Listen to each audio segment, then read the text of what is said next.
Hotel family, welcome back to Matthew Daniels TV. I am your host, Matthew Daniels, and we are continuing the series of allowing our ancestors to speak. Now, last week I did a video where I was discussing uncovering the real Nat Turner. And I said that I was going to come back and do a part 2 because I ran out of time and I was not able to cover all of the information that I wanted to cover. So what we're going to do in this video right here, we're going to be continuing our discussion on Nat Turner. And we're going to be talking about Nat Turner's wife, Cherry. We're going to be talking about his prophecies. And we're going to be talking about his connection to Hoodoo. Gianni Johnson says, good day to you as well. Thank you for tuning in. Now, many people don't know that Nat Turner had a wife, right? And many people do, many people who have studied him. But today we're going to be looking at Nat Turner's wife, because Nat Turner's wife is somebody that I like to call one of the original ride or dies. Okay, Nat Turner's wife was a ride or die wife for Nat Turner. And what do I mean by that? We're going to get into the documentation. But while Nat Turner was on the run, he was actually in hiding and in communication with his wife at the same time. And even though his wife was tortured, whipped, beaten, and threatened to give up any information that she had about her husband, Nat Turner, she held it down, and she never told what Nat Turner was hiding. Although they did acquire some documentation, some papers that Nat Turner had written in her possession inside of her slave quarters, she never gave him up. You're more than welcome. You're more than welcome. I'm going to go into some detailed information about his wife. Now, we don't know everything about her, but the things that we know, we are going to explore that. And I have to say that Nat Turner himself said that he was not into conjuring. That's what the man said. So when I talk about his connection to Hoodoo, I don't want to negate what he said himself about not being a conjurer and not believing in conjure, but I'm going to show you how Hoodoo and some aspects of conjure and some aspects of what we know to be African spirituality were embedded in his beliefs. He just may not have understood that that's what it was. He thought that he was being led by the Bible. He thought that he was being led by the spirit that spoke to the prophets and the Israelites in the Bible. But what we have to understand is, if you take a child, a baby, and you only teach them to describe and explain spiritual experiences in one way, then that's the only way that they're going to describe it, right? If I take a child and I tell that child that you have God, Yahweh, you have Jesus, you have the Holy Spirit, and you have the angels as described in the book. And whenever you have a spiritual encounter, it's either an angel, the Holy Spirit, is Jesus, or it's God. If I teach you that those are the names of spiritual beings, then no matter what type of spiritual experience you have, you're going to give it the name that you've been taught. It could be an actual ancestor who comes to you in the spirit form. It could be grandma. It could be great grandma. It could be great grandma. But because you've never been taught that ancestors can interact with you, you're going to say that great grandma was Jesus or the Holy Spirit, right? You can only describe something within the confines or context of the language that you have been given. So let me get this screen share up, and I want to get right off into this one, because this is a good one. Boy, oh boy. Hotel Brooklyn Zoo, I see you in the building, family. Thanks for tapping in. Let's get this going. Okay, hold on. Let me just make sure the screen share is up. Let me make sure that let's get this going. Okay, all right. So the sound is good. The screen share is up. Now, okay, the first place I want to start with the various owners of Nat Turner. We're going to talk about the owners of Nat Turner. We're going to talk about the wife of Nat Turner. We're going to talk about the actual prophecies. Everybody call him a prophet. We're going to talk about the actual prophecies of Nat Turner, and I'm going to show you how some of those prophecies are connected to what we're calling hoodoo, right? Now, obviously, the majority of our ancestors, they were named after the people that owned them. That's why we have names like Turner, Jackson, Daniels. My last name is Daniels. Johnson, Jackson, Williams. That's why we have these names. We have European names because we were enslaved by Europeans, and our ancestors took on the names of their enslavers. If you were on the Turner plantation, you were so and so Turner. If you were on the Daniels plantation, you were so and so Daniels. Now, some of our ancestors, after the Civil War, when they got free, they created names for themselves, but the vast majority are named after the quote unquote slave owners of the plantations that they were from. So the first owner of Nat Turner, who he was born the property of, was a man named Benjamin Turner. That is why he's Nat Turner. Now, Benjamin Turner was Nat Turner's master from the time Nat was born in 1800 to around 1807.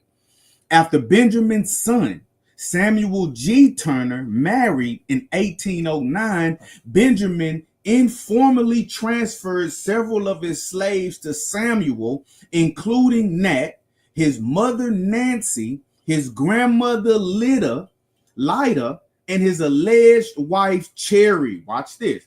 After Benjamin Turner's death in 1810, the transfer was legalized in his will. Now, I posted some of this information on Facebook here recently, and somebody had the nerve to come in my comments and say that Nat Turner wasn't a real person. This is ludicrous. This is ludicrous. We have Nat Turner on official legal documents dating back as far as 1810 to when he was 10 years old. The will of Benjamin Turner. Most of the time, when a plantation owner died, their slaves would either go to their wife, their children, or if they owed a debt, they would be used to pay off the debt. So, in the will of Benjamin Turner, on the actual legal document, we see it says, "I give," and matter of fact, I'm gonna zoom in on this little part. I want you to get it. Check this out. Right here. "I give and bequeath unto my loving son Samuel Turner the following Negroes: Sam, Nancy is Nat Turner's mother, Lida, that's Nat Turner's grandmother, Nat, N-A-T-T, that's the great Nat Turner, Drew, Cherry, that's C-H-A R-Y, that's Cherry or Cherry. That's Nat Turner's wife. But at this time, they weren't married. They were just owned by the same person. Minor Elick, which he has got in his procession to him and his heirs forever. Basically saying that these Negroes, Nat Turner, his mama, his grandmother, and the woman that would eventually become his wife, were the property of Benjamin Turner. So Nat Turner was knowing his wife since he was a child. Okay, since he was a child, they grew up together on the same plantation, and they were passed down to the son of Benjamin Turner, a man named Samuel Turner. Let's go further. So Samuel G. Turner. Samuel owned Nat Turner for the next 15 years.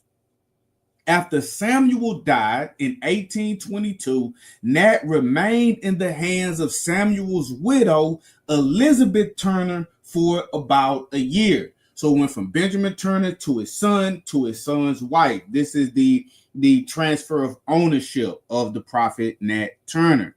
And we know this from the will of Samuel G. Turner as well. So now check this out. The next owner from Elizabeth Turner was a man named Thomas Moore. Now look, there is no official documentation of the transfer of ownership of Nat Turner from Elizabeth Turner to Captain Thomas Moore. Moore legally owned Nat Turner from 1823 until Moore's death in 1827 at the age of 35. Although he left no will, Moore's estate went to his widow, Sarah Sally Moore, who was about 26 years old when Moore died. Nat Turner remained under Sally's control until she remarried in 1830. Now remember, the Nat Turner's insurrection took place in 1831. So she remarries in 1830. We're damn near up until the insurrection. Sally likely hired one or more overseers in the 3 years after her first husband died. Now, pause. So where they say there's no official documentation of how Thomas Moore got ownership of Nat Turner. But a lot of times when a man died and his wife became the owner of his slaves, a lot of times, again, if there was any type of debt, these slaves would be used to pay off the debt of the estate. And you don't have a lot of women, unmarried women, owning a lot of slaves. I don't know if they just didn't want the trouble, if they didn't feel safe, if they didn't feel comfortable, but you don't have a lot of unmarried women owning a lot of slaves. They usually would try to sell them off to get money, use them to pay off debt that their husband incurred, or a lot of times back in those days, the men worked and the women did not work. So when a man died, his widow was almost thrust into a destitute state. So they would have to come up with ways to, pay the bills, continue to put food on the table. And if there were slaves around, they would sell them off to make money, pay debt, and have money to keep to stay afloat. So Samuel G. Turner's wife, Elizabeth Turner, likely sold Nat to Thomas Moore because she just couldn't maintain the plantation. Right now, check this out. Sandra Askew, hotel to you as well. I hope you have a wonderful day, and no doubt we're going to keep sharing this information. We're going to keep putting it on the record. We're going to keep allowing our ancestors to speak. We're going to go into Nat Turner's own words here in just a second. So look, now check this out. Historian David R. Mendinger suggests that the beating Nat Turner received, mentioned in the Richmond Whig, in the wake of the revolt, may have occurred at the hands of Thomas Moore. So Thomas Moore owns Nat Turner. He has various overseers ruling the plantation, and Nat Turner, it is said in a newspaper that came out after the revolt that Nat Turner was beat about 3 years prior to the revolt because he said the Negroes should be free. Now, I pointed this out in my last video. Remember, it is said that Nat Turner's father and mother came directly from Africa. At least his mother did. And his father, for a fact, escaped to freedom. His father escaped. He disappears from the record. He ran off on the Underground Railroad, made it to the north, and was never heard from again. There are accounts that he eventually relocated to Liberia on the west coast of Africa, and that's where he died. But the thing about Nat Turner is he was of no mixed blood, is what they say. His parents were directly from Africa. And so he would have been embedded with the idea that, hey, we're not supposed to be slaves. He wasn't born to think that it was the Negro's natural state to be enslaved, because his immediate parents could remember being free in Africa. And they knew that something was wrong with this institution. And so 3 years before his insurrection, he made a statement to Thomas, who is likely Thomas Moore, that, hey, one day The Negroes are going to be free. One day my people are going to be free. This is what he told him. And he was subsequently beat for that. Now, check this out. So Thomas More dies. Nat Turner becomes the property of his wife, Sally Moore. Look at this. In 1830, Sally Moore married Joseph Travis. Remember the name Joseph Travis. Travis served as Nat's master from this point on. In the eyes of the law, however, Nat was owned by Putnam Moore, Sally's 10-year-old son. Why? Because in the eyes of the law, that property, if it wasn't specifically willed to the wife, it went from Thomas More to his son. That's who would have inherited the property being Nat Turner.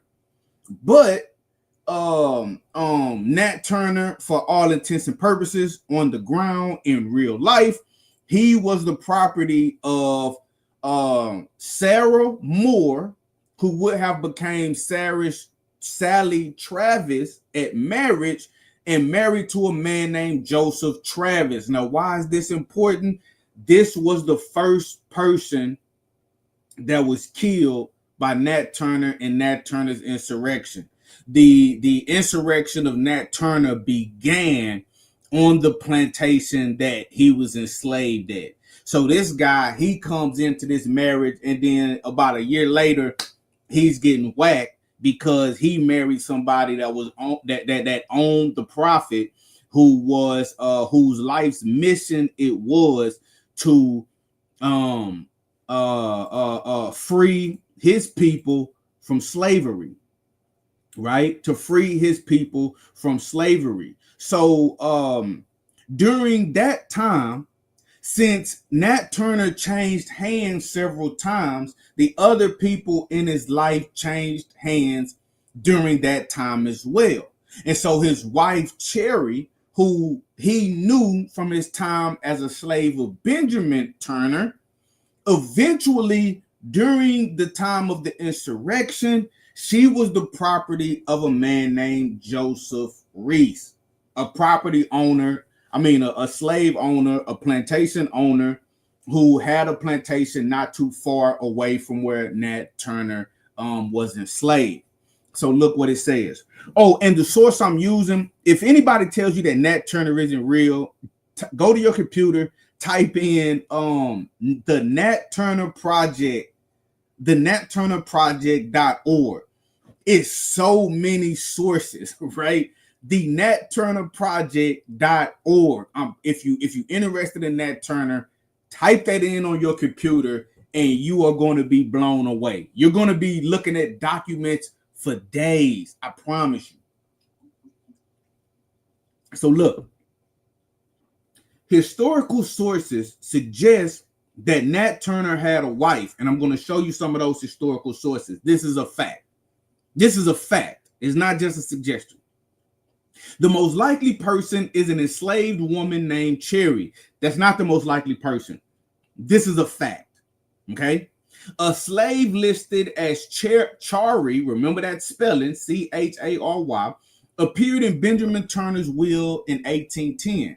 A slave named Cherry, appraised at $175, appeared a decade and a half later in the 1826 inventory of Joseph Reese. So when Nat Turner went to the slave owners that he went to, Cherry went to the slave owners that she went to. Now, most of the time, our ancestors, when they got married, they were married to men and women from different plantations, and they would have to get passes from the slave owner to go see their husband or wife. Okay, this is just how it goes. When you read the overwhelming literature of what our ancestors endured during slavery, whenever a man and woman was married, sometimes they lived on the same plantation, but the vast majority of the time they were owned on different plantations. And whichever plantation owner owned the woman, the female, all of the children that came from that marriage belonged to the man who owned the woman. And if they wanted to see each other, the man would have to get the husband, would have to get a pass from his slave owner to go and see his wife. So Nat Turner would have had to get a pass from his owner to go and see Cherry on the Joseph Reese plantation. Look, we know that Nat Turner's young wife was a slave. We know that she belonged to a different master from himself. We know little more than this, but this is much. There is indeed one thing more which we do know of this young woman. The Virginia newspapers state that she was tortured under the lash after her husband's execution to make her produce his papers. And this is all. Now, that was written in a newspaper called the Atlanta Monthly, and it came out August 1861, 30 years after the insurrection. That's false. And I'm going to tell you what's false about it. Now, yes, she was tortured under the lash. That's true. But it wasn't after her husband's execution. It was not after her husband's execution. Nat Turner was on the run for about 10 weeks after his insurrection was put down. While he was on the run, that's when Cherry was tortured under the lash to give him up. He was in hiding, and he was getting help from various slaves on plantations that he was hiding out next to. And I'm going to show you what those plantations were. We just building up the suspense. But I'm going to show you. He was hiding out next to those plantations. He was getting help from some of the slaves who were on the plantation while he was a wanted man. Let me be clear. The insurrection takes place. They murder about 70 white people. Everybody, so they say, everybody gets caught except Nat Turner. I believe that some of them actually escaped to freedom, but that's another story for another day. Everybody gets caught except Nat Turner. Nat Turner goes off, he hides in the woods for about 10 freaking weeks. He is almost caught over and over and over and over and over. So they began to torture everybody that was caught. Is one story where they took one of the insurrectionists who was killing white folk with Nat Turner. They tie him up, they light a fire, they put his feet to the fire, and they like, tell us everything you know about Nat Turner. Because at this point, the snitches, they're already out. Hey, Nat Turner is the leader. He's the one who convinced us to do this. They know names, they know dates, they're getting information, right? Just you guys know how the police work.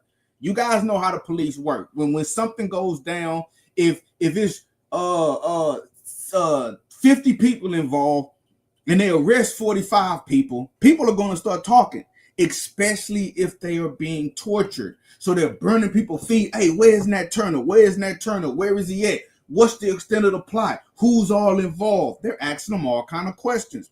Nobody is saying where Nat Turner is at. So, of course, when they find out Nat Turner is married to a woman named Cherry on the Joseph Reese plantation, what do you think they do? They go to get Cherry, and they torture Cherry. But guess what? Cherry does not give him up. That's not how they caught. Dora and Lika says, good morning, Matthew and chat. It's been a minute. Glad I saw your notification to hear from a great storyteller. I'm glad you got the notification as well. Thank you for showing up. Thank you. Shout out to you. I hope you're having a wonderful day. Now that we've laid the groundwork, let's go here. I want to show you guys something. So Nat Turner, he does his insurrection. We're going to get to his wife. I promise you. We're going to get to his wife. But before we get to his wife, I want to show you guys something. Now, the picture that you're seeing on the left, you probably never seen this before. I know. And it's okay if you never seen this before. Hold on. No, I ain't going to zoom in. It's zooming in too deep. The picture on the left, look at what it says on top. Nat Turner's cave. For the majority of the time that Nat Turner was on the run, that's where he was hiding out right.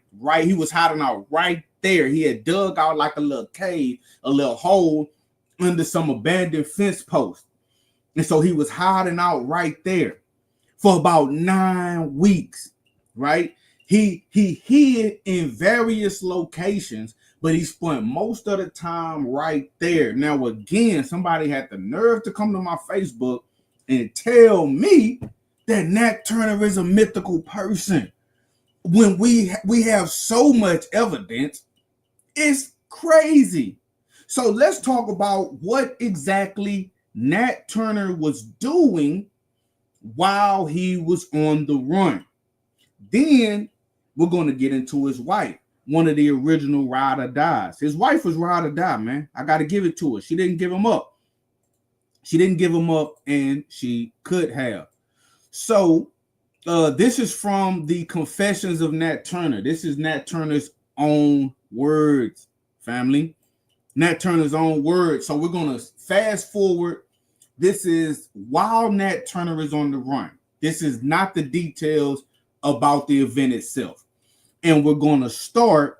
I don't know if you can see the hand, but we're looking at right here. On this, I gave, matter of fact, I'm going to put this right under it. On this, I gave up all hope. That's where we're going to start. So Nat Turner is basically saying that it was at this point he realized that the insurrection was put down. All of his comrades had been captured. It was basically over. And it was time for him to go into hiding to try to figure out what he was going to do next. Look what he says. On this, I gave up all hope for the present. And on Thursday night, after having supplied myself with provisions from Mr. Travis's, I scratched a hole under a pile of fence rails in a field where I concealed myself for 6 weeks, never leaving my hiding place before a few minutes in the dead of night to get water, which was very near. Let's stop right there. Remember what I told you. Nat Turner was enslaved on the Travis plantation.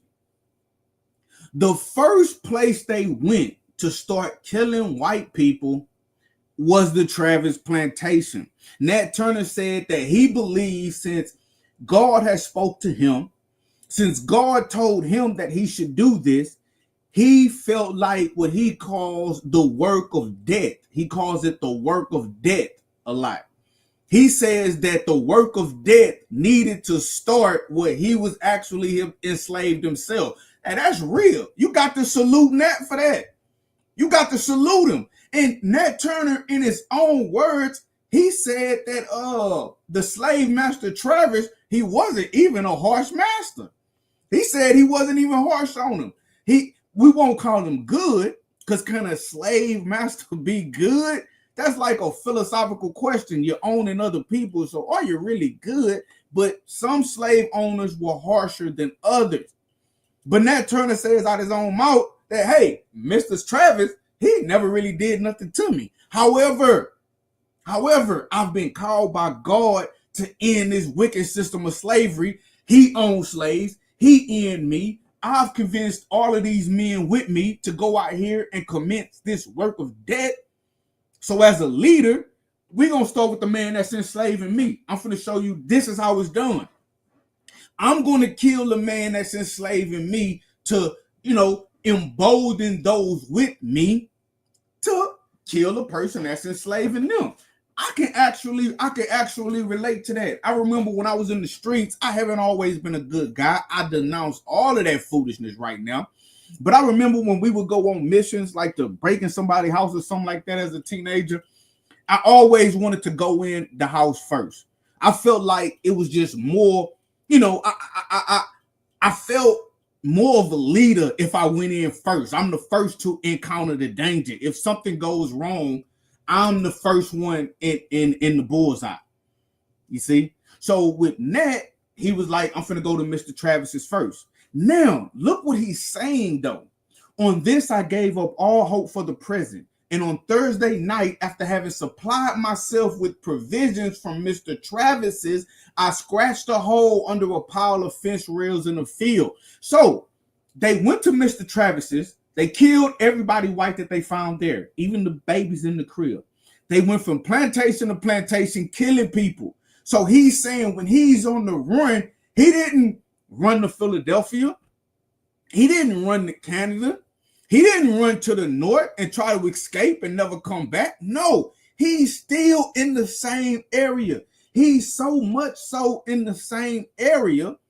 He's literally hiding out close to the plantation where he was actually enslaved, and the plantation where they killed the first people. That's crazy. And what he's talking about this area right here. He's saying, I was right here. And so from here, he would go off in the middle of the night and he would hit up various plantations to get food, get supplies, get stuff to live in this cave, which that really shouldn't be a surprise, because every slave that escaped, they escaped through the woods. And you couldn't escape, even on the Underground Railroad. It wasn't like you can escape in an hour. It wasn't like you can escape in a day. It didn't take, I don't know what people think, but it didn't take 2 days to get from the south to the north. It took weeks, sometimes months of hiding. Some of our ancestors, when they was on the Underground Railroad, they hid in hollowed out trees, and then they moved around at night. They hid in swamps. They hid in literal caves. Sometimes they dug out holes in the ground. Sometimes they went to a white person's house who was an abolitionist, and they hid in the attic. They hid in the floorboard.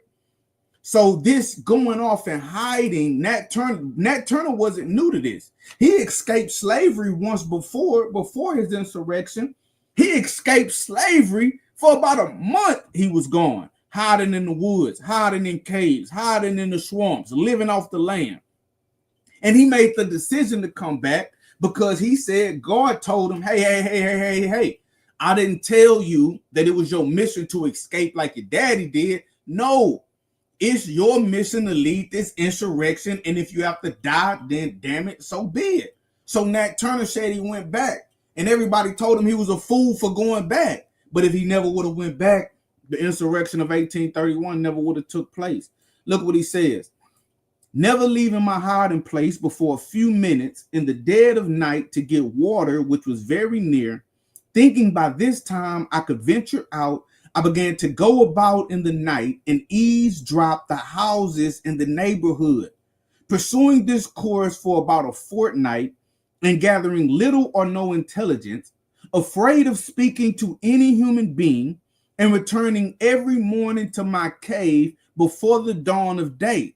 Now, imagine that. He just executed the largest insurrection in American history. They killed more white people in the Nat Turner insurrection than any other slave revolt in American history. I want you to know that. And so he's hiding out in the same area. He's going out at night. He's sneaking up to houses, white people houses, obviously. It posted up out the window. I want you to imagine it. He's posted up out the window, got his ear to the window. He's listening to the white people talk on the inside. Everybody is in a frenzy. Some white people are saying all of the Negroes are rising up. It's 1,000 armed Negroes they're in Virginia, they're in North Carolina, they're in South Carolina, they're in Georgia. They're rising up everywhere. It's the end. They thought it was the end. They thought every Negro was finna kill them where they stood. And so he's sneaking around, going up to houses. He's listening. Then he's going off. Now, he says he spoke to no human being. I'm going to tell you something. That's not 100% true, but I understand why he's saying it, because he can't say, oh, so-and-so helped me, because now we're going to put a target on their back. He's not going to confess to somebody helping him while he's on the run, because he's just going to be throwing him in the meat grinder. But look, he says, and returning every morning to my cave before the dawn of day. What cave? This cave, Nat Turner's cave, right there. small, just a hole in the ground. So look what he says. I know not how long I might have led this life if accident had not betrayed me. A dog in the neighborhood, when I'm just going to speed through some of this. So basically what he's saying is one night he went out looking for food and a dog was coming by. The dog smelled some meat that he had in his cave, goes into his cave, get the meat. Nat Turner's coming back. He see the dog coming out with his meat and he like, oh, fuck, a dog found me. So he goes back to hiding and he like, damn, you know, I think they may got me.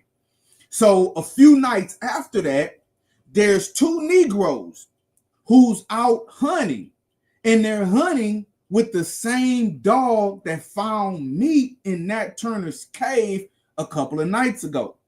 So the dog goes back to the place where he found the other meat. He's looking for another free meal.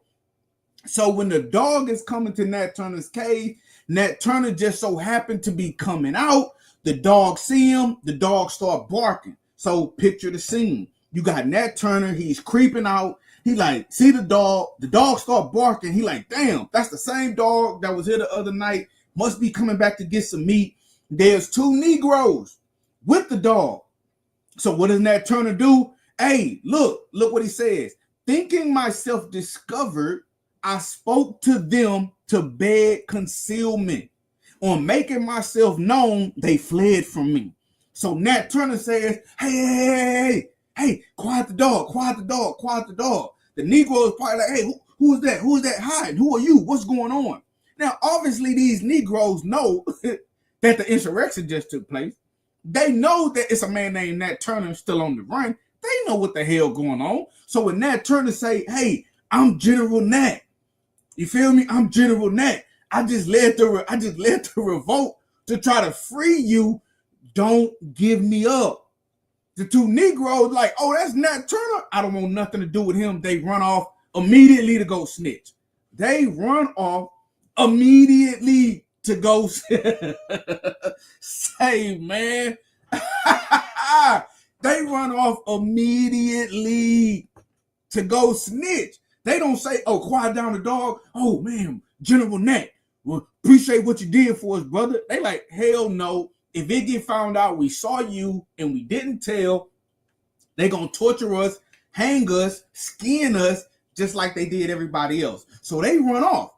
So Nat Turner says, knowing then they will betray me, I immediately left my hiding place and was pursued almost incessantly until I was taken a fortnight afterwards by Mr. Benjamin Phelps in a little hole. So they go snitch. Nat Turner gets chased. He goes from hiding spot to hiding spot. He ends up digging out a little hole under a tree, a fallen tree, with his sword. He hides in there. And then eventually some man named Benjamin Phelps, another slave owner, just happens upon him, sees him, draws down on him. And Nat Turner was like, okay, he got a gun. If I try to run, he's going to shoot me. I can't talk my way out of it. He's not a Negro. He's a white man. I'm just going to give up. So look what he says. During the time I was pursued, I had many hairbreadth escapes, which your time will not permit you to relate. I am here loaded with chains and willing to suffer the fate that awaits me. So Nat Turner had resolved this fate. He was like, okay, they finally got me. Now, remember, the insurrection took place in like August 31st, 1831. Nat Turner doesn't get caught until October, family. So he's on the run, living in these caves until around October. Now, we see he's still in the same area. We know for a fact that he's getting help from some people loyal to him, but he's not trusting everybody. Now, one of those people that he's in the area of is his wife. And his wife didn't give him up. But how do we know that his wife had the opportunity to give him up? Let's go to his wife. Let's get to that. Now, remember, this is somebody that Nat Turner has been knowing since he was a child. Her name is Cherry, and we just need to give a shout out to this sister. We need to give a shout out to this sister, man. Ride or die. Ancestor Cherry, may your name live on forever, and may your memory never die. So what happened is while Nat Turner was still on the run, many newspaper articles came out talking about the insurrection, talking about how they were looking for Nat Turner. The governor of Virginia at the time, he even put out a reward for Nat Turner, gave the description. Like he was America's most wanted. He was the number one most wanted man in America at this time. This is what you got to understand. And so this is how we know for a fact that they tortured his wife to give him up. Now, how do we know this for a fact? Because they admit to it. The white people admitted to it. So in September, while Nat was still on the run, because he wasn't caught until October, in September, an article runs in the newspaper where they mention his wife. This is how we know it's a fact that he had a wife. This is how we know that it's a fact that she didn't give him up, because he wasn't caught until October, right? This is how we know that Nat Turner could read and write. This is how we know what some of his prophecies actually were, in addition to the confessions of Nat Turner. This is how we know this stuff. They confess. Look what they say. This is the Richmond Whig, right? This was in print September 17th, 1831. And the guy that wrote it basically said that he wanted to write a detailed explanation about exactly what took place during the insurrection, because there were so many various stories being told, right? You guys can understand that. Remember not too long ago, I forget where it was at, but it was some type of activity at a mall, and everybody was saying, "Oh, it was aliens at the mall." Some people said it was a shooting at the mall. Some people said that it was aliens 10 feet tall at the mall. And you had so many different stories coming out, and individuals had to work to figure out what was the true story. Something like 9/11 happened. Some of you that are old enough, you were alive when 9/11 happened. I was watching the news when the planes hit the buildings. I remember when the first plane hit the building. I remember talking to my mother, talking to my brothers, and we were like, damn, was the pilot drunk? We was making a joke. He had too much to drink. He was doing this. He was doing that. Then the second plane hit, and it was like, oh my goodness, all of the planes have been taken over. We're under attack. What's going on? Is this something from the Bible? Is planes falling out the sky? And everybody just started talking. So everybody just started talking with the Nat Turner insurrection. And so this guy in September, after they have prosecuted these people had trials. You can see the trial transcripts. After they have prosecuted and executed everybody but Nat Turner, because he's still on the run, he's trying to explain what happened and tell it in a succinct manner with the facts. So let's look at what he said. Look at what he confesses to about the great ancestor Cherry. He says, "'Tis true that Nat has for some time thought closely on this subject," the subject of the insurrection. "For I have in my possession some papers given up by his wife under the lash." One more time. "For I have in my possession some papers given up by his wife under the lash." So if anybody asks you, oh, if somebody tells you Nat Turner didn't have a wife, they just haven't read the sources. He 100% had a wife. They knew he had a wife. They knew who she was. They went to her while Nat Turner was on the run and questioned her. What do you know about Nat? What do you know about his plans? What do you know about where he's at? And not only did they question her, they tortured her. When they talk about under the lash, they didn't hear her 1 or 2 times. Come on, put your thinking cap on, family. Be real. This is his wife. They beat her and beat her and beat her. And when they say there's some papers that were given up by his wife under the lash, that she didn't necessarily even have to give it up, but they would have raided her slave quarters and found them. So we know for a fact that Nat Turner could both read and write because he had written documents that his wife was in the possession of. So we know that his wife, think about it. If his wife is in possession of papers that he wrote, now these papers you're going to see are talking about his prophecies, right? So if he's writing these papers, he's giving these papers to his wife knows more than she's letting on. Obviously, if the papers are in her possession, he's talking to her about it. He wrote it around her. He left it over there. Hey, baby, I need you to hide this. I can't be caught with this. I can't be caught with these documents. And slaves weren't supposed to read and write. She could have been beat prior to the insurrection just for having papers with writing on it. She could have been beat for just having that. But she was ride or die. She was ride or die. So not only was she whipped under the lash, she was tortured. And not only that, they had a son.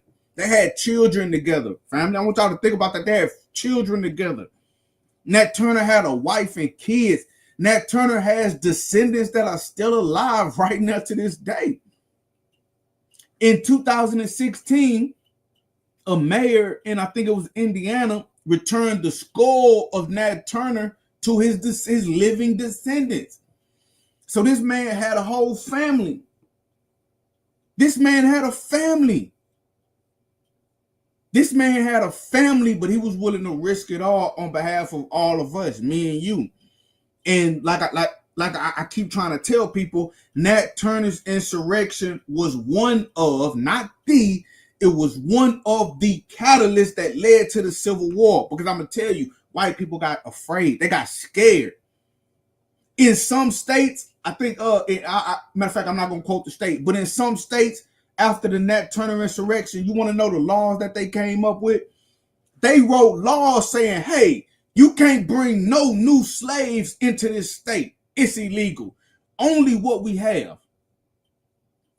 No, you can't have no more preachers, no more gatherings, none of that. They were scared to death, man. Some states literally was ready to end slavery. It was some legislators, they was like, hey, man, we need to end slavery total. It done ran this course. The Negro has finally woken up.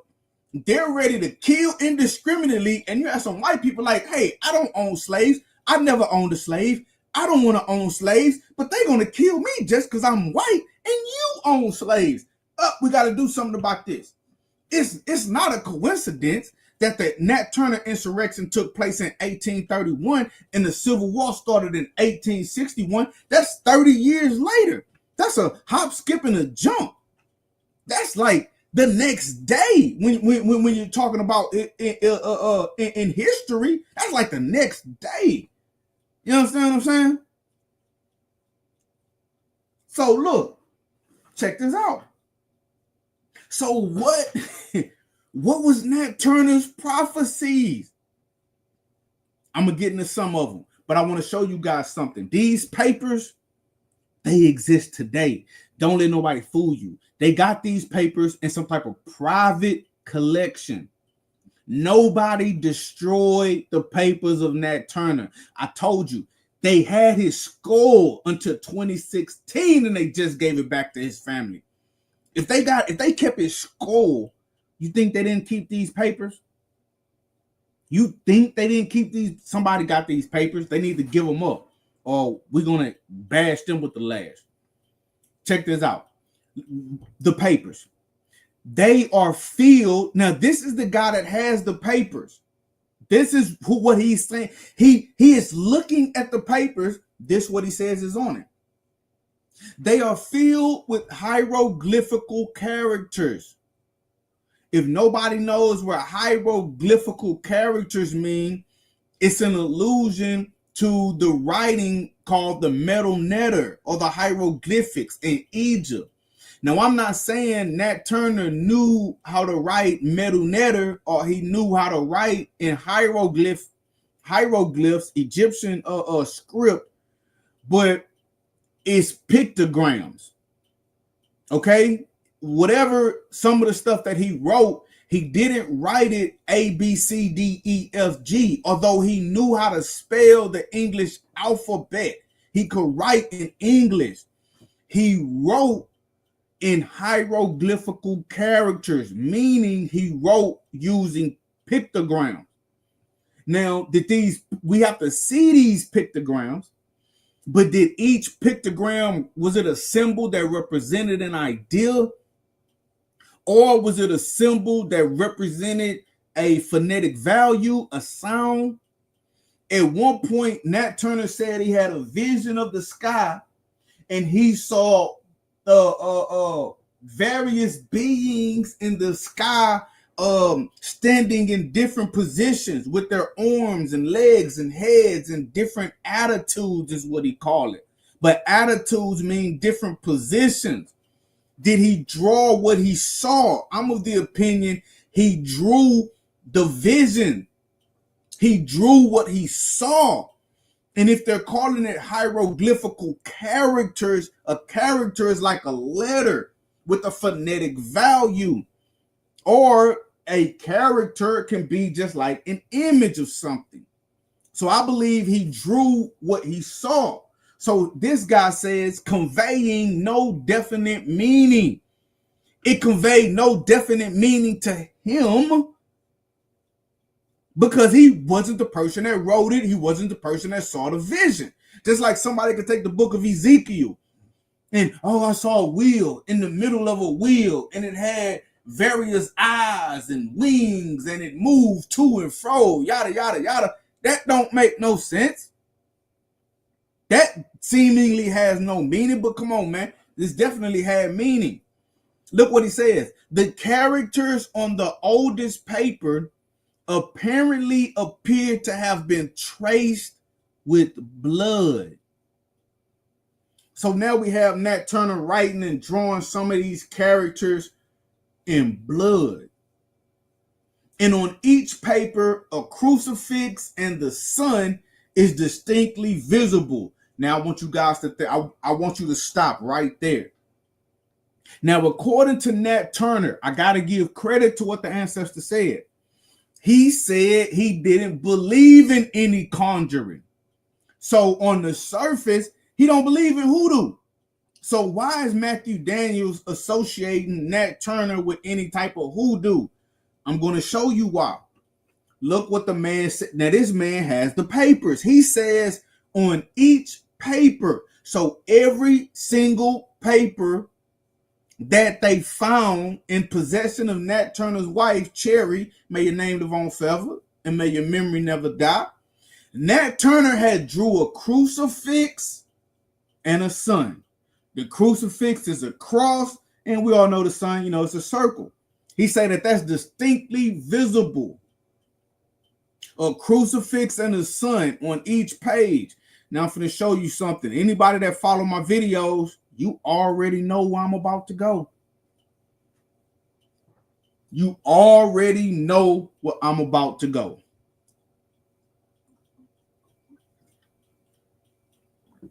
Look. On each paper, a crucifix and the sun is distinctly visible. Now, we don't have the papers, but we know what a crucifix and a sun look like when we see it, don't we? Is that what you're seeing on your screen? The image on the top, the Bakongo cosmogram, a circle with a cross going through it, a crucifix and the sun. The image on the bottom, pottery sherds from the south with a representation of the Bakongo cosmos. That image on the bottom left was found on a plantation. It's multiple archaeological representations of a crucifix and a sun. So why is Nat Turner drawing a crucifix and a sun on every single paper detailing his visions and his prophecies? See? Why is Matt connecting this to hoodoo? See, the crucifix and the sun is intimately connected to hoodoo, but it's intimately connected to hoodoo because the Africans that created it were from the Congo. And it's a symbol that came from the Congo to the Americas with our ancestors. And it was used in all type of rituals and practices. And you would see our ancestors had something that's called colonial wear, where they would create pottery. They would create vases, however you want to pronounce it. They would, out of clay and various materials, they would shape and form vases. They would shape and form bowls. And what the archaeologists realized as they did archaeological excavations on multiple plantations in the South, whenever they would make a bowl that was used for like food, water, or just, general things like that, it wouldn't have the Bakongo cosmogram on it. But the vases and bowls that were used for the rituals, it would have the Bakongo cosmogram on it, because that was a way to invoke power and associate it with the spirit world and designate the use of something for a spiritual purpose. On each paper, a crucifix and the sun. See, because what our ancestors would do, they would mix up powders, right? In almost every insurrection, you always had a hoodoo practitioner or a conjurer that the people who were leading the insurrection would go to, and they would mix up powder that they could put on their body to make them invincible. When an individual was about to escape on the Underground Railroad, they would visit the hoodoo conjurer that would make a mixture, a quote-unquote magical potion that they would put on their feet to help them evade the dogs. Our ancestors, they would go to the hoodoo conjurer that would give them amulets. They would take roots, herbs, spices, bits and pieces of animals. They would use graveyard dirt, and they would mix these things in bowls. They would mix them in bowls with the Bakongo cosmogram on it, and they would make powders and substances that they would put inside of handkerchiefs. They would put inside of cloths, tie them together. They would make necklaces that they would wear as amulets. They call them minkisi, or they call them juju bags. Like, have you ever heard somebody say, "Oh, that's bad juju"? I'm from the South, so I've heard it. I don't know the slang in the North, right? I've never been anywhere else. But in the South, people say, "Oh, that's bad juju." I never knew what that meant. But when they talk about juju, they're talking about a practice that's in hoodoo and a practice that our ancestors practiced in Africa. Sometimes they will make amulets that could capture and control bad spirits. Like, have you ever seen somebody burn sage? They will be like, man, I just feel a bad presence in my house. They would burn sage, and they would walk around, and they would let that smoke cloud the room. They would put it around the doorway. because the concept is that there are evil and good spirits in existence. And so you can repel evil spirits. You can attract good spirits. You can trap bad spirits. Okay? These are the tools to interact with the spiritual world. Amulets. A Minkisi bag is an amulet. A conjure bag is an amulet. And so when our ancestors would create these things, like think about if you're gonna mix a potion together, you have to mix it inside of a container. And on these containers, you had the Bakongo Cosmogram. Look, on each paper. Now, this is why I say I respect Nat Turner. He said that he don't believe in conjure. Salute. I respect the ancestor. But then on every paper that his wife was found with, he had a crucifix and the sun. So maybe he didn't know where he got that from. But remember, his mother and his father were directly from Africa. They knew about this crucifix and a sun, but it's not the Jesus crucifix. It's not Jesus on the crucifix. That's not what it was. Look, check this out. Now, this is, like I say, they found this stuff in authentic archaeological digs. Historians argue that crosses and circles, crucifix and sun, in certain contemporary African-American rituals were derived from depictions of the cosmos traditionally among Bakongo priests from the southwest coast of Africa. Bakongo, the Congo. The basic form of this cosmogram is a simple cross with one line representing the boundary between the living world and that of the dead, and the other representing the path of power from below to above, as well as the vertical path across the boundary.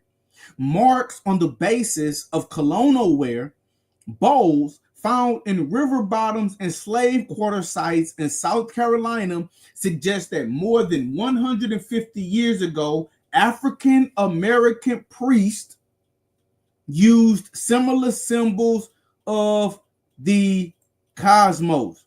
Look, initially we called these makers marks, since the first ones discovered had been incised on the vessel bases before firing and bore a resemblance to makers marks on European and Asian pottery. So they're saying when they first start discovering the Bakongo cosmogram on the bottom of these pottery shards, they thought it was like a signature. Like, okay, whoever made this is how they signed their work.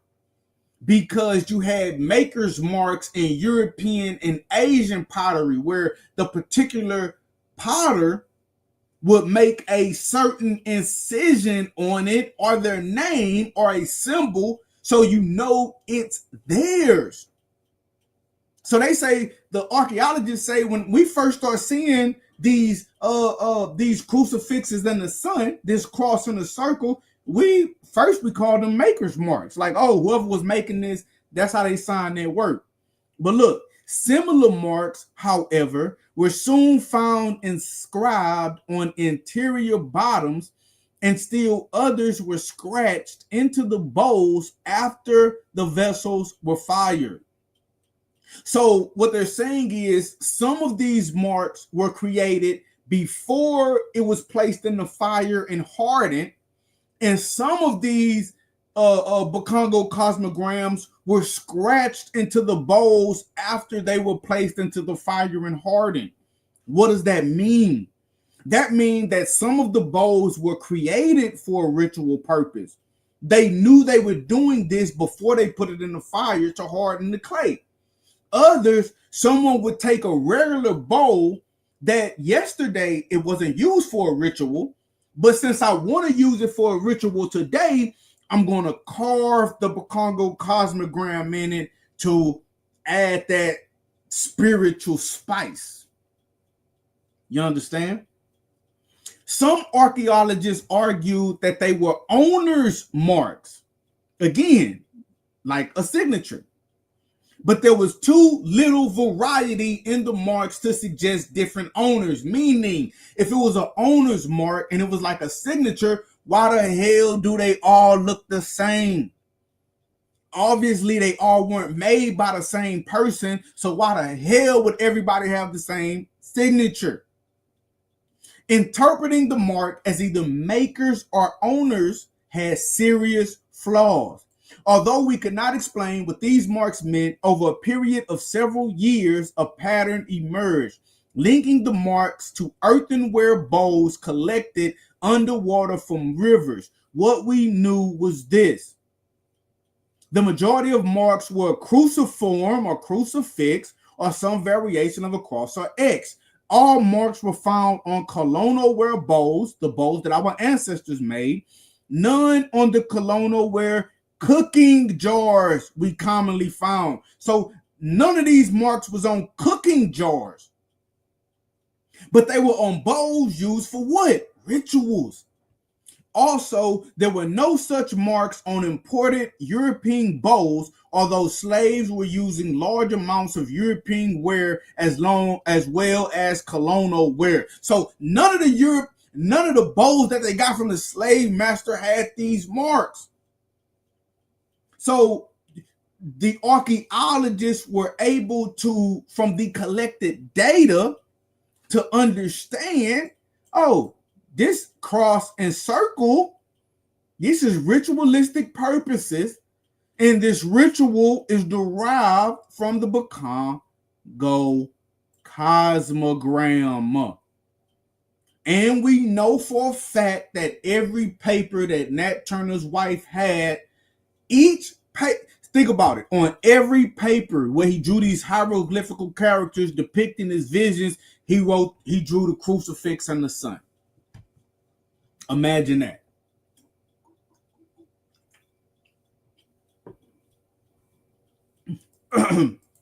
That's undeniable.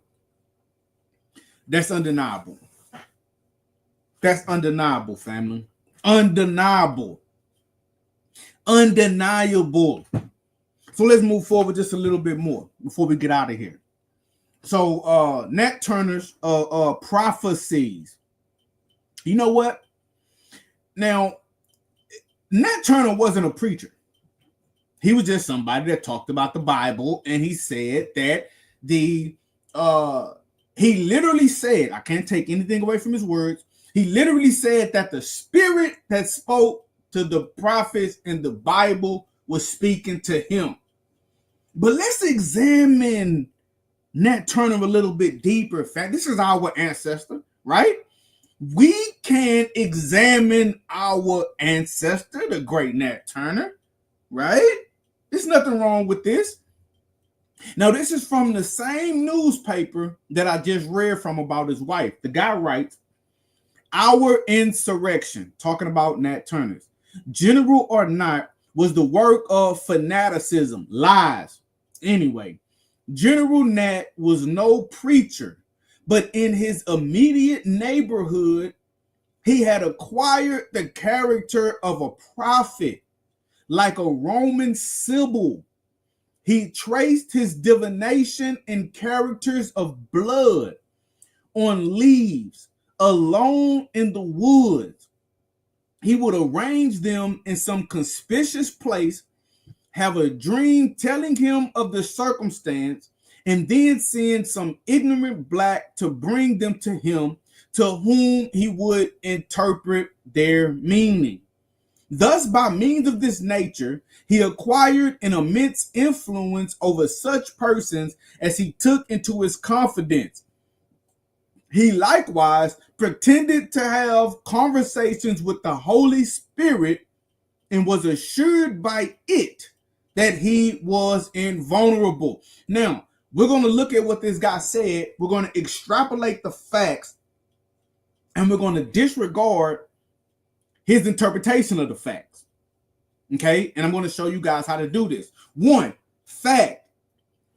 In Nat Turner's immediate neighborhood, they considered him a prophet. Fact. Nat Turner would claim to have dreams telling him about certain things. Nat Turner would go off into the woods. He would find written on leaves characters drawn in blood. Some of these characters, I think he traced onto the papers that his wife had. And then he would interpret the dreams. He would interpret the symbols to the Negroes that were with him. He would give them the meaning of these things. And he claimed to have conversations with the Holy Spirit. But I want to remind you guys of something. Now, I don't know what you believe, but let's do a hypothetical thought experiment. Hypothetically, let's say in the spirit realm, and I'm going to include everything. Let's say you have God, Jesus, the saints, ancestors, the devil, angels, jinn, the Neteru. Let's say you have Nephilim. Let's say you have all of these characters in the spirit realm. And any one of these characters can speak to you in a dream or in a vision, etc., etc. Now, let's say I take a baby, a newborn baby. As this baby grows up, I don't tell the baby that all of these things are in the spirit realm. I tell the baby that, hey, in the spirit realm, there is something called the Holy Spirit. And sometimes the Holy Spirit communicates with human beings. Now, this baby grows up with my interpretation of what's in the spirit realm. Now, let's say when this baby gets old, an ancestor comes to this baby. What is the baby going to say? Is the baby going to say, or now the grown up, are they going to say that an ancestor spoke to me or the Holy Spirit spoke to me? Obviously, they're going to say the Holy Spirit spoke to me because they have no concept that ancestors exist in the spiritual realm. Are they going to say it was a jinn, or are they going to say it was the Holy Spirit? Are they going to say that it was an angel, or are they going to say that it was the Holy Spirit? Are they going to say that it was Jesus, or are they going to say that it was the Holy Spirit? They're only going to call it by the name that you taught them. If I go to Mexico and I hold up a bottle of water and I say, what is this? Nobody will tell me water. They're all going to say agua. Now, you may be saying, yeah, that's what they call water in another language, but the idea is the same. You could put a different name to something. You could put a different name to something. And when you put a different name to it, you can put a different definition to it. You can create the definition, and that's a spell. So I propose, because I believe that there's only ancestors interacting with us, one way or the other. Even if it's a spirit, it's some type of ancestor, right? I'm not going to get into all of that. But I do believe Nat Turner had visions. I do believe he saw some things. I do believe he had the interactions that he had. And I believe that he explained them using the language that he was taught. But let's look at it. They say that Nat Turner, and Nat Turner agrees with this, that he acquired the character of a prophet, or like a Roman Sibyl. What is that?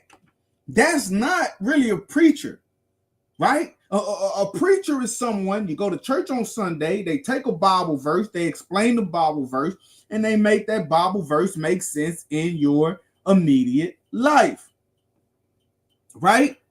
But everything that the Negroes went to General Nat Turner about, Prophet Nat Turner about, did not pertain directly to the Bible. He says that sometimes when the blacks in this area were about to go on a robbery, I want y'all to hear me good, when they were about to go on a robbery, they would go and get Nat and say, hey, Nat, can you plan out? We want to go to such and such plantation and steal us a hog. We hungry. And the master not giving us enough to eat. What is the best way to execute the robbery and not get caught? And you want to know something? Nat Turner didn't tell him, hey, thou shalt not steal, brother. He who knoweth his master's will and doeth it not shall be beaten with many stripes, brother. No, Nat Turner said, okay, it's going to take 3 men. All you need is 3 men to do it. 1, wait till this time of night. 2, I want y'all to come around the back. I want you to go through the woods right there, go over the swamp. That way the dogs can't trace you. Then I want you to go out there and drop some food on the ground right here. You drop that food on the ground, that's going to make one of the hogs leave the other hogs, and he going to come over close to you. When he come over to you, you got to be quick. I want you to take this stone. I want you to take this stone, hit him in the head so he can't squeal out, knock him out, then grab him and bring the hog back. And then when you bring the hog back, I want the third man who didn't go with you to steal the hog, he's going to be somewhere digging a pit. You're going to hide that hog in the pit until you're ready to cut him up for the meat. He would literally, matter of fact, Nat Turner orchestrated robberies. I'm not finna play games. Nat Turner orchestrated robberies, fam. Come on, man. Let me find this. Nat Turner orchestrated robberies, man. I'm not finna play these games, man. Let me find it real quick. I want y'all to show them exact. Now, I just gave a funny example of how it may have played out, but he said it. He said it himself. Let me see. And what I'm reading through right now is the this is the Confessions of Nat Turner. Now this not a pastor. This is not a pastor, bro. He could read it right. Man, I hope I find it quick. Y'all bear with me. You know, we're going through the words of our ancestors. These are our ancestors, man. We can look at what they said. We can, bam, I got it. Boy, I'm glad I got it. Now check this out. This Prophet Nat. Hey, hold on. This Prophet Nat. Oh, hell, Prophet Nat. Let me get a drink of water. This Prophet Nat. This the preacher. This man wasn't no preacher. Now I'm not saying no, I'm not saying that in a derogatory way. I'm saying he was so much better. He was to some, he was a preacher. He was a prophet. He literally, I believe this with all my heart. I believe the ancestors came to Nat Turner. He was born and he was prepared with divine instruction to do what he did to help free our people. We wouldn't be on the internet now if it wasn't for Nat Turner and others, not just him, but come on, man, he was born for this, man. Look what he says. I'm gonna go right here and let me mark it. He said, hold on, I'm sorry. Right here where it says, I was not addicted to stealing. Hey, look. Prophet Nat. This Prophet Nat, y'all. This say, man, boy, they can't play with the real bookworm, man. I know what the hell I'm talking about. Look, I was not addicted to stealing in my youth, nor have ever been. Yet, such was the confidence of the Negroes in the neighborhood, even at this early period of my life as a youngster, in my superior judgment, that they would often carry me with them when they were going on any roguery to plan for them. Growing up among them with this confidence in my superior judgment, and when this, in their opinions, was perfected by divine inspiration from the circumstances already alluded to in my infancy, in which belief was ever afterwards zealously inculcated by the austerity of my life and manners, which became the subject of remark by white and black. Yet such was the I'm gonna read it one more time. Get this. Yet such was the confidence, that this is Nat Turner's own words. Yet such was the confidence of the Negroes in the neighborhood, even at this early period of my life, in my superior judgment. They had so much confidence in his superior judgment that they would often carry me with them when they were going on any roguery to plan for them. We all know what roguery is. I don't have to explain to you what roguery means, family. Come on. And most of the roguery, it wasn't even roguery. And it was only a crime because we was under a wicked institution of slavery at the time. But a lot of times our ancestors was under a master, a slave owner who didn't give them much. And they would literally have to go steal to get food. And they wouldn't steal on the plantation that they were at. Of course not. They would go out in the middle of the night. They would go to neighboring plantations and they would steal things like meat, clothing, blankets, tools, bowls. You know, they would do that. And so Nat Turner is saying that even as a youngster, they were so like, damn, hold on, he's sharper than everybody here. He's smarter than all of the rest of us. We're about to go on a mission. Hey, Nat, you come with us. You plan it out. This is what we want to do. We want to go steal out of the smokehouse at such and such plantation. What's the best way to do it and not get caught?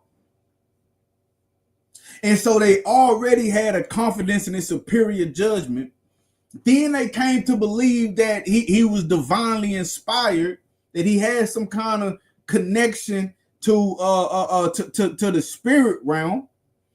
And that's what came of that. You see, that's what came of that. So Nat Turner wasn't necessarily a preacher. He was somebody that he could read the Bible, he could write, he could break down the Bible. He said out of his own mouth that it was the spirit talking to him. You know, let me show you guys there. Look, Nat said, as I was praying one day in my plow, the spirit spoke to me saying, seek ye the kingdom of heaven, and all things shall be added unto you.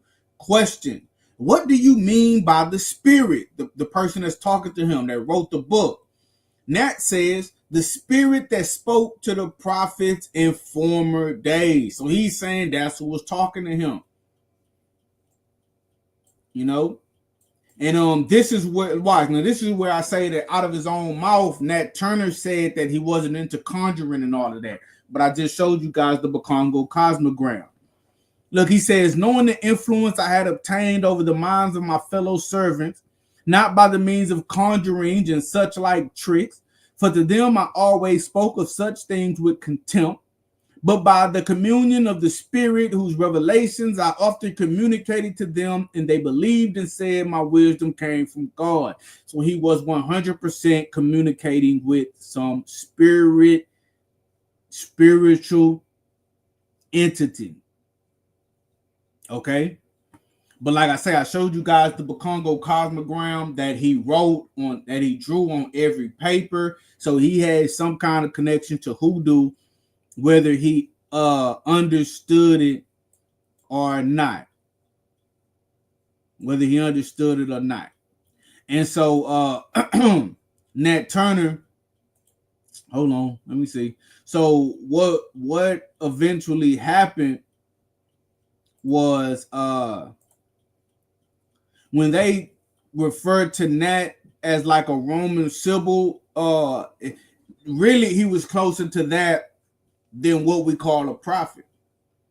But in order to understand, you got to understand what a symbol was. And we're going to go through this, and then we're probably going to be wrapping it up. So when the white guy that wrote that newspaper article, when he says Roman symbol, what he's trying to elucidate is a character from ancient Rome. We need to go back over 2,000 years to understand what he's actually saying. If you don't know what a Roman symbol is, you don't know why the white man says that Nat Turner had acquired the character of a Roman symbol. You got to know what a symbol is. Now, what the Romans taught was that in the beginning of their kingdom, when you had the first kings of Rome, you had two brothers, Remus and Romulus. Okay, Romulus ends up getting into it with his brother Remus. Romulus becomes the king of what's known as the Roman people. The Roman people being descendants from Troy, from the epics of Homer, the Iliad and the Odyssey. If this isn't making sense, I apologize, but some of you know history, so you follow me. So Romulus becomes the king of Rome, the Roman people who are refugees from Troy. Romulus, from the name Romulus, you get the name Rome. Now, during the kingship of the Roman Empire, you have a story where a prophetess, a woman, and I want you guys to pay attention.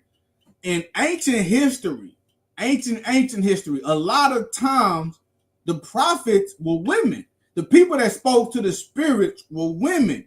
The person that had the most direct connection to the spirit realm was the woman. And a lot of that comes basically from the idea that women give birth.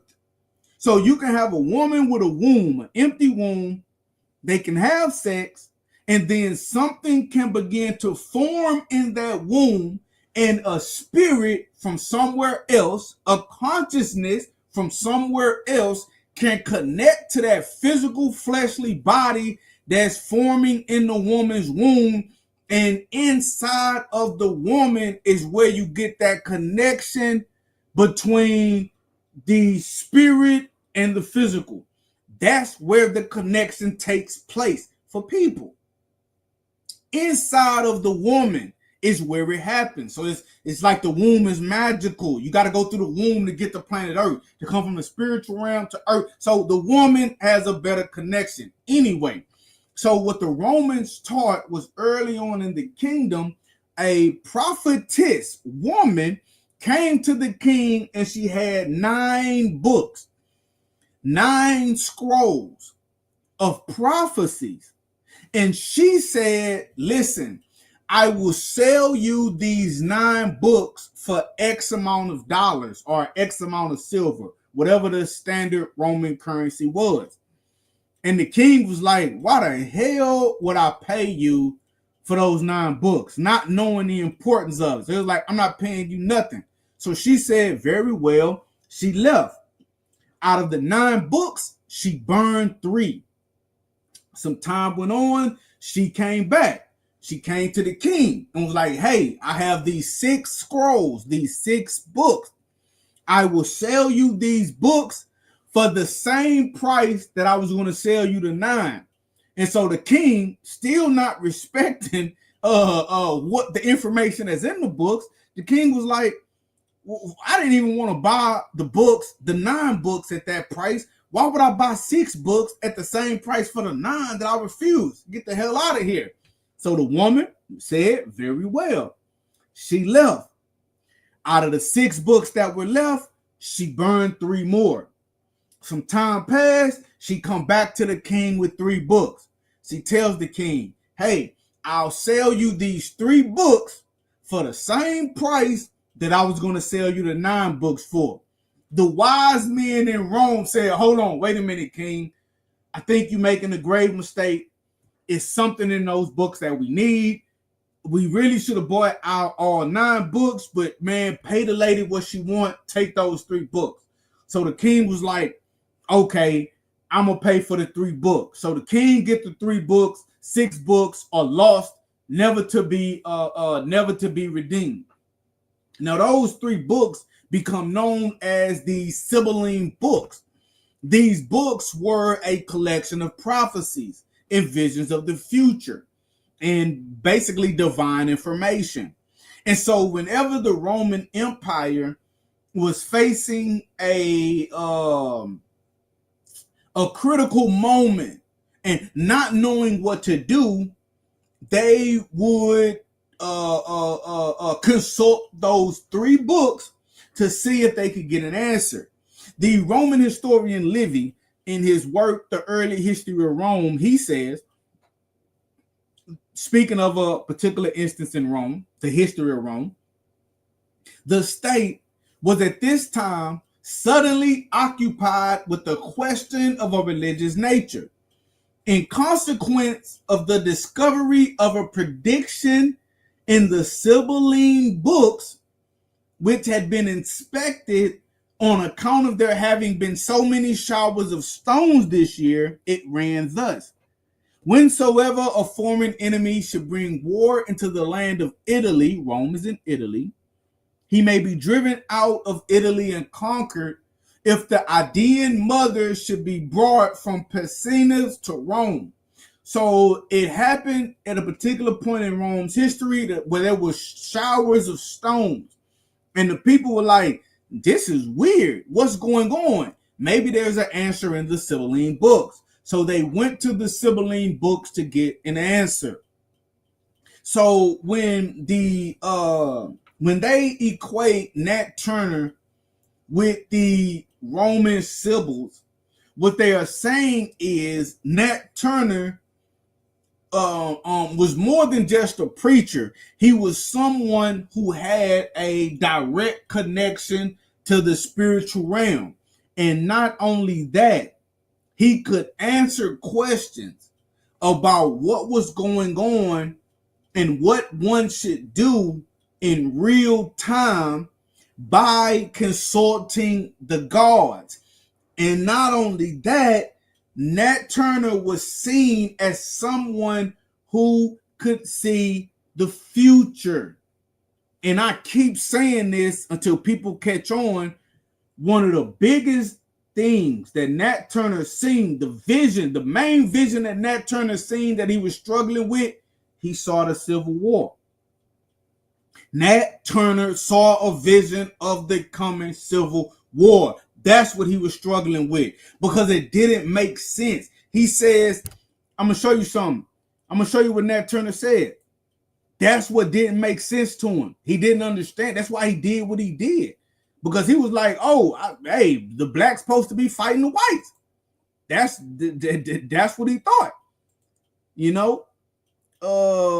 Let me find it. That's literally what he thought in his mind, not knowing that he saw a vision. Here you go. Watch. This is what the man literally said about one of his visions. This is when he escaped.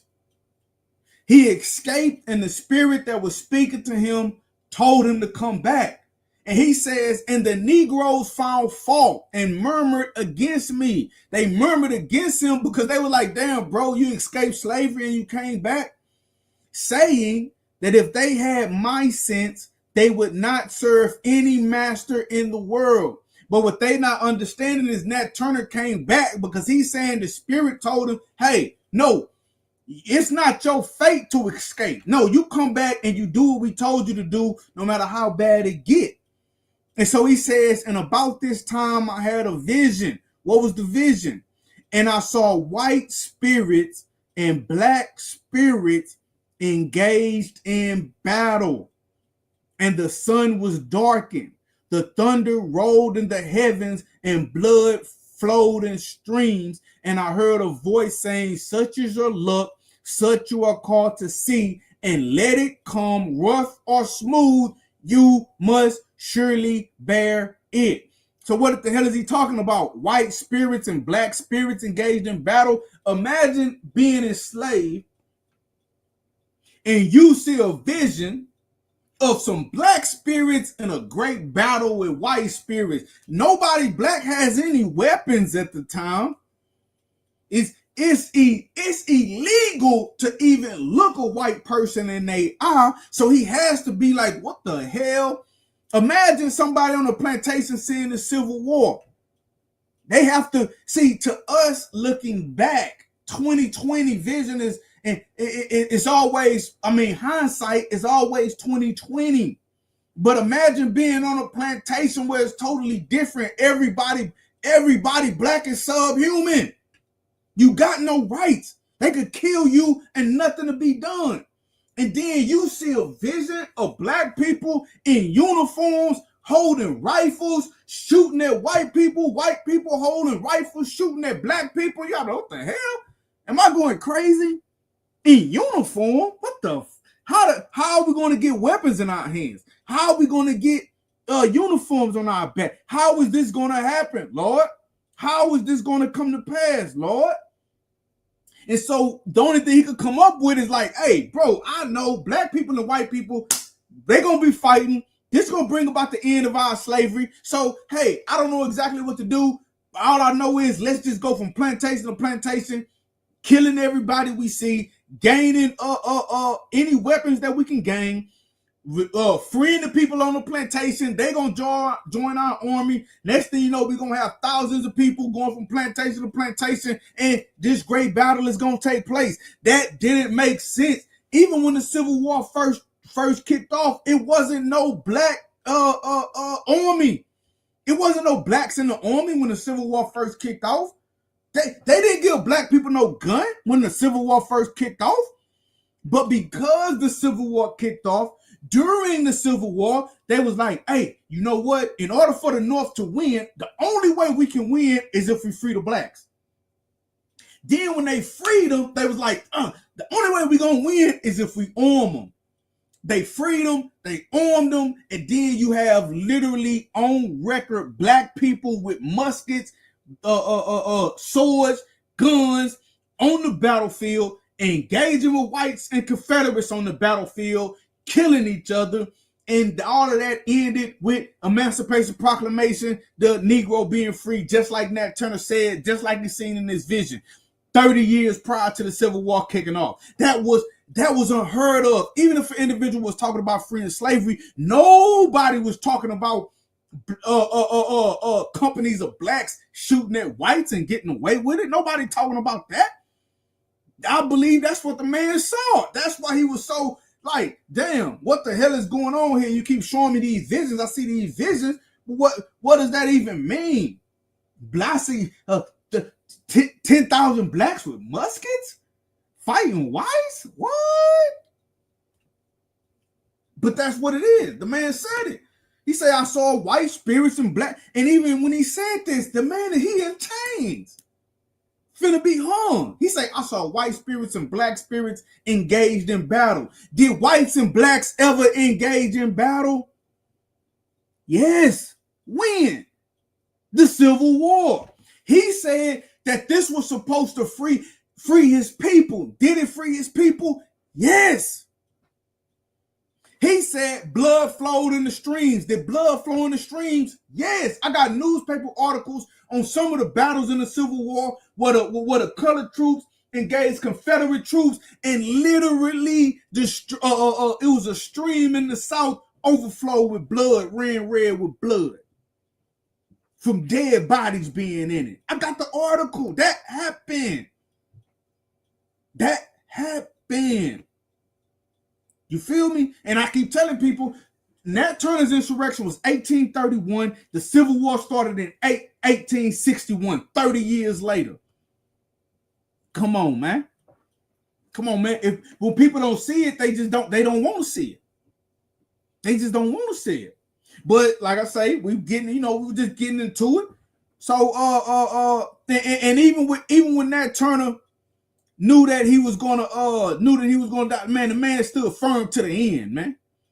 The man, but before they killed him, he stood firm to the end. You gotta respect that too. Where it's at? Where it's at? Where it's at?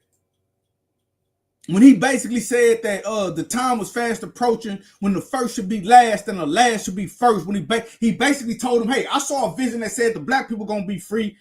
Damn, what you talking about? This what I saw. This what the spirit told me. This what the interviewer asked him, and it's one of the coldest question and answers in history." The interviewer said, "Do you not find yourself mistaken now?" Like he looking at Nat Turner. Everybody that you was fighting with, they've been executed. You in handcuffs. You about to be executed. Even now that you're about to be executed and all the blacks aren't free, do you doubt your vision now? Are you a fanatic? Nat Turner, what did Nat Turner say? Was not Christ crucified? Come on, man. What is he saying? He say, "Oh, they killed Jesus, but in killing Jesus, that fulfilled the mission that Christ was on in the story of the Bible."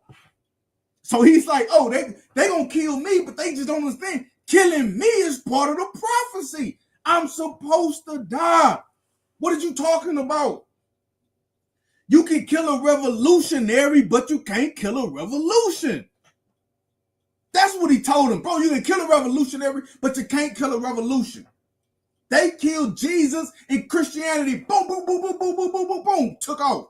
So basically it was saying that even though you're about to kill me, the vision still stand. I don't doubt it for a minute. I know what I heard. I know what I saw. 30 minutes later, not 30 minutes, 30 years later, the unthinkable happened. The Civil War pop off. Lincoln signed the Emancipation Proclamation. Boom, they pop him in his dome for that shit. The Emancipation Proclamation gets signed. You feel me? Not only do they free the slave, they arm the slave. Everybody was, how the hell can you arm? You can't arm the Negro. They armed the Negro. The Negro got on the battlefield and did exactly what Nat Turner said they was going to do. Come on, man. Open your eyes. And by signs in the heavens, that it will make known to me when I should commence the great work. And until the first sign appeared, I should conceal it from the knowledge of men. The man, before the eclipse happened, Nat Turner didn't know that the goddamn eclipse was going to happen. But before the eclipse happened, he said it's going to be a sign it's going to be a sign in the sky telling me when to do what I'm supposed to do. The sun will be darkened. I saw in the vision the sun being darkened. The man said it. Then, boom, in recorded history, you all can look it up right now. In February of 1831, it was an eclipse of the sun. And Nat Turner was like, "Okay, that's the sign. We need to make it happen. We need to make it happen." And he did what he was supposed to do. He did what he was supposed to do, man. He did what he was supposed to do. So, we just got to understand, man. We just got to understand. Nat Turner, he did what he did.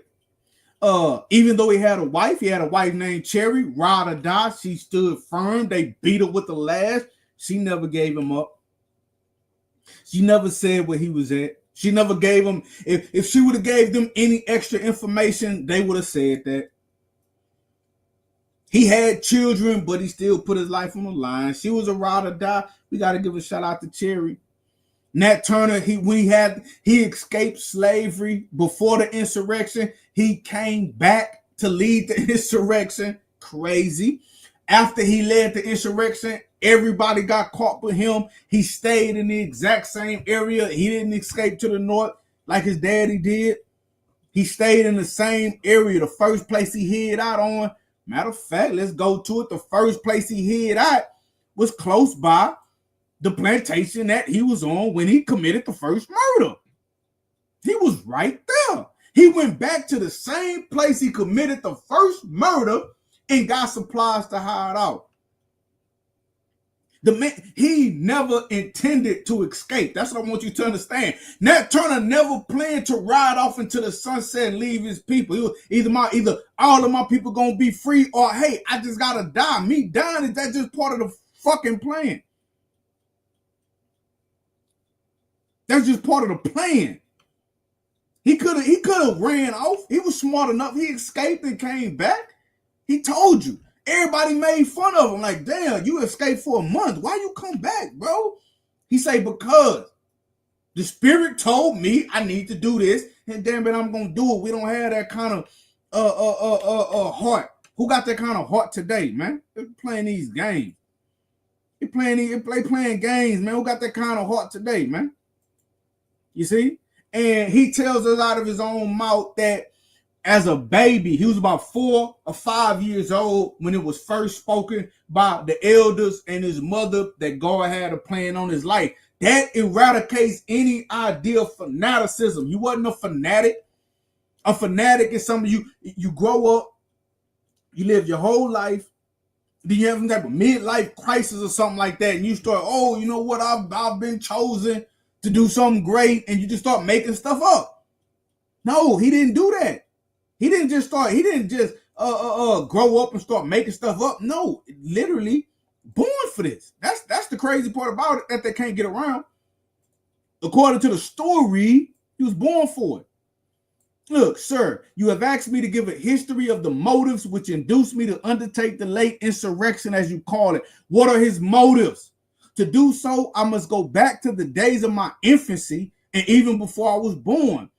I was 31 years of age, the 2nd of October last, and born the property of Benjamin Turner of this county. In my childhood, a circumstance occurred which made an indelible impression on my mind and laid the groundwork of that enthusiasm which has terminated so fatally to many, both white and black, for which I am about to atone at the gallows. And he goes on to say that he was playing with some children. He started talking about something. His mother overheard him. She was like, damn, that happened before you was even born. How you know about that? He didn't know how he knew. And everybody started saying, damn, God got something for him. He a prophet at a young age. So Nat Turner was supposed to be Nat Turner from birth. Eliminates any ideas of fanaticism, going crazy, any of that. Divine plan. But what we're going to do, we're going to get out of here. Hold on just a second. We're going to get out of here because I've been going on for a minute. Love Story Mobile Winery. Hey, hotel family, hotel. Hey, son the great. Hotel to you, family. The Argument League. Hotel to you, family. I just noticed those comments. So we're going to wrap this one up. We've been talking about Nat Turner's wife, Cherry, his prophecies, and his connection to Hoodoo. As always, I hope you guys heard something that you never heard before. I hope if you heard something that you heard before, I was able to add more information to it, more clarity to it. And if you want to do further research, go to Google, type in the Nat Turner Project or the natturnerproject.org, and it's going to take you to a place with so many sources you're going to be reading for days and days and days on end. I want to thank you guys for watching. Hit that like button. Share this video with anybody that's interested in our history. We letting our ancestors speak. This your brother, Matthew Daniels, a.k.a. Pooh, a.k.a. The Chosen Few, a.k.a. The Real Bookworm. But I'm not just a bookworm world. I am the real bookworm. Make sure you get it right. I'm doing the book game like it ain't never been done before. And I'm doing the book game like it'll probably never be done again. I hope you guys like this one. I'm out.